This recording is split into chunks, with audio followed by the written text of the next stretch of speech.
Okay, so in this second lesson, I'll be taking you through the things that you will need to create your e-commerce website. First, if you are going to create an e-commerce website, you will need to have a hosting and a domain. A domain is the name you want your website to bear, maybe www.buyinnigeria.com or www.sellandmakeprofit.com. The domain name is actually the name of your website, while your hosting is actually what makes your website accessible to people all over the world. Your domain name registration is just like registering the name of your company with Corporate Affairs Commission, while the hosting is actually what makes it possible for you to just give that domain name to someone and they are able to access your website. So first, you will need to get a domain name and a hosting package to be able to work with. Now, the moment you register a domain and the moment you register a domain and you get an hosting platform, your hosting company is going to give you what we refer to as your cPanel details.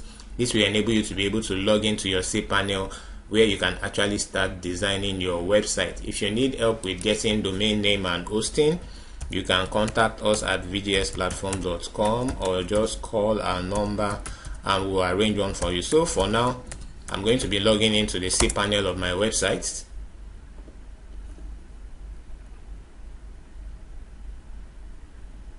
Okay, so I will just log in. So like I said, once you register your domain and once you pay for your domain and your hosting, you are going to get your cPanel details, which is what will give you access to this platform here.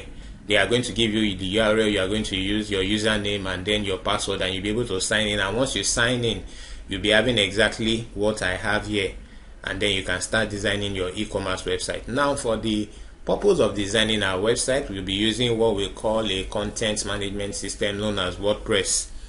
Wordpress is a very robust and a very popular content management system, and most people use it these days to design their website. So this tutorial is actually meant to be more of practical work, so I will just go straight to the point. So when you log into your cPanel, this is what the interface looks like. It's divided into different sections. You have your files, databases, your domains, email, etc., etc. So just locate this part of your cPanel where you have WordPress. In some cases, it might be scripts that you have, and you will see something like Softaculous Apps Installer.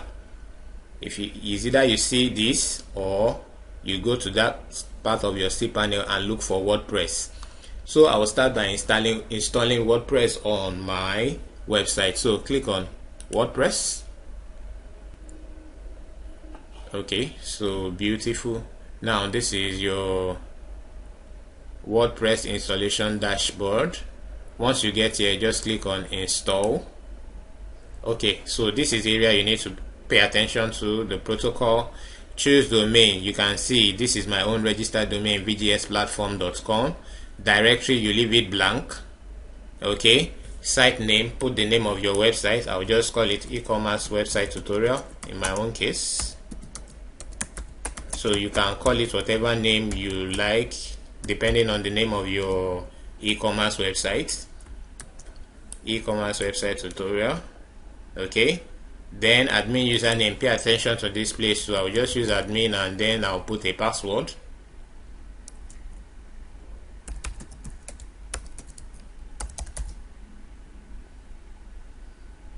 Okay, what your password does, this is the admin and username that you will use to log into the back end of your WordPress installation once we are done. So you need to take note of whatever it is here. In fact, you can even write it down. Admin username. Take note of whatever name. You can use any name here. It doesn't have to be admin, but take note of whatever name you use here.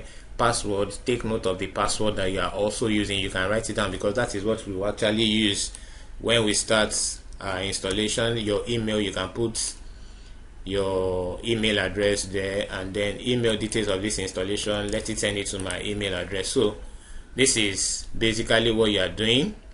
Can you see? So you are installing directly on your domain. This is assuming that you don't have anything on your domain. It's a new domain, so you by default you have the name of your domain here, the WordPress version, the protocol, the name of the site, description, username and password, and then email installation details too, and then you just click on install and your installation starts. Okay, so beautiful. After your installation, you have congratulations, the software was successfully installed. WordPress has been installed. That it gives you the link, so I can right click and open this link. Then administrative URL, this is where I will do my actual design, so I'll just right click as well and open this link. So this is what the front end of my website looks like at the moment. And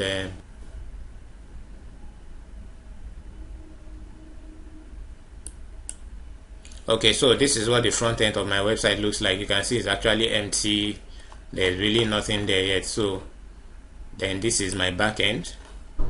You can see this is what my back end looks like.